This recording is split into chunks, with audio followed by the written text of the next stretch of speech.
ಎಲ್ಲ ಆಧಾರ ಹಿಡ್ಕೊಂಡೇ ಮಾತಾಡಬೇಕು. ಟೈಟಲ್ದು ಸ್ವಲ್ಪ ಕತೆ ನೀವು ಹೇಳಿ ಸ್ವಾಮಿ. ಮದಗಜ ಟೈಟ್ಲು ರಾಮಮೂರ್ತಿ ಸರ್ ಹತ್ರ ಇತ್ತು. ಅದು ತಗೊಳ್ಬೇಕಾದ್ರೆ ಕಾಟರೆ ಟೈಟ್ಲನ್ನ ಉಮಾಪತಿ ಸರ್ ಕೊಟ್ಟರು. ಮದಗಜ ಟೈಟ್ಲನ್ನ ಬಾಸ್ ಹೇಳಿದ ತಕ್ಷಣ ನನಗೆ ರಾಮಮೂರ್ತಿ ಸರ್ ಕೊಟ್ಟರು. Thank you Ramamurthy sir. ಯಾಕೆ ಅಂತಂದ್ರೆ ನಮ್ಮ ಹತ್ರ ಬ್ಯಾನರ್ ಇದ್ರೂ ಕೂಡ ಮಾತಾಡೋಣ, ಯಾಕಂದ್ರೆ ಕ್ಲಾರಿಫಿಕೇಶನ್ ಕೊಟ್ರೆ ಕರೆಕ್ಟಾಗಿ ಕೊಡಬೇಕು ಅಂತ.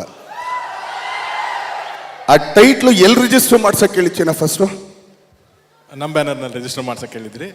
ಬಟ್ ನನ್ನ ಬ್ಯಾನರ್ನಲ್ಲಿ ಇರಲಿಲ್ಲ ಜಾಗ ಅಂತ ನಾನು ಹೇಳ್ತಿದ್ದಂಗೆ ಆಯಿತು, ಅಲ್ಲೂ ನಮ್ಮ ಬ್ಯಾನರ್ ಇದ್ದಂಗಿದೆ, ರಿಜಿಸ್ಟರ್ ಮಾಡಿಸು ಅಂತ ಅಲ್ಲಿ ಹೇಳಿಟ್ಟಿದ್ದು. ಟೈಟ್ಲ್ ಕೊಟ್ಟಿದ್ದು ನೀವೇನೆ.